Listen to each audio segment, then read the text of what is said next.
নমস্কার, আসসালামু আলাইকুম ওয়া রাহমাতুল্লাহি ওয়া বারাকাতুহু। আজকে আবার এলাম একটা নতুন ভিডিও লইয়া বা নতুন একটা কাহিনী লইয়া বা নতুন একটা মেডিসিন লইয়া।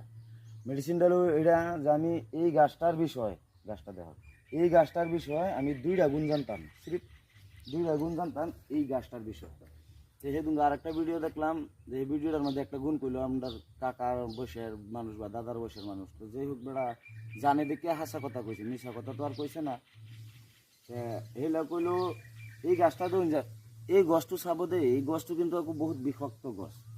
আপুনি ভাল মাইণ্ড থকা অৱস্থাত যদি এই গছটো খায় বা এই গছৰ পাত ব্যৱহাৰ কৰে, আপুনি মেণ্টেলিটি প্ৰব্লেম হ'ব পাৰে বা যিকোনো মানুহৰ মেণ্টেলিটি প্ৰব্লেম আহি যাব পাৰে।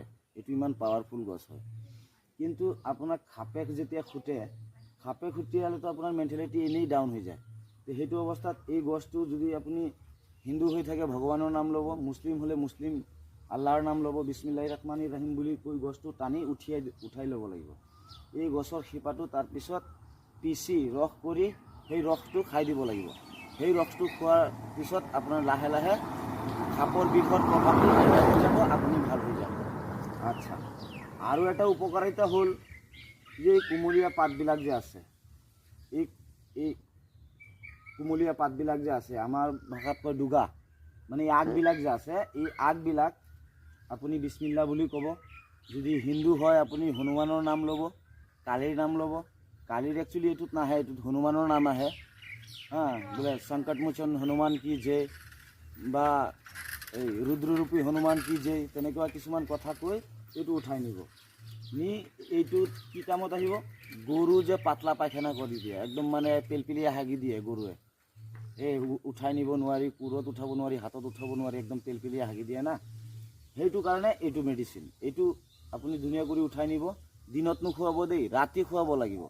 ৰাতি গৰুটো গোহালিত বান্ধাৰ আগতে এই পাত তিনিটা, মানে চাৰিটা বা তিনিটা আগ, আমাৰ ভাষাত কয় দুগা, এই চাৰিটা আগ বা তিনিটা আগ উঠাই লৈ গৈ আপুনি গৰুটোক এটা কলপাতত এইটো মিহলাই খুৱাই দিলে বা ঘাঁহৰ লগতে মুঠতে খুৱাব লাগিব। গৰুটো এইটো খোৱাৰ পিছত গোটেই ৰাতি তাক ঘাঁহ দিলে, খেৰ দিলে, কি দিয়ে খালে, তাৰ পিছদিনাখনে চাব পায়খানা টাইট হৈ গ'ল। আচ্ছা, তিন নম্বৰ গুণাগুণটো এইটো মই নকওঁ, এইটো মোৰ কাৰণে থাকিব।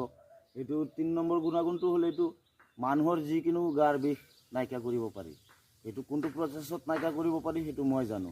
যদি কাৰোবাৰ দৰকাৰ হয় লাইক কৰিব, কমেণ্টত জনাব, মই কৈ দিম, বুজাই দিম। আৰু যদি তেনেকৈ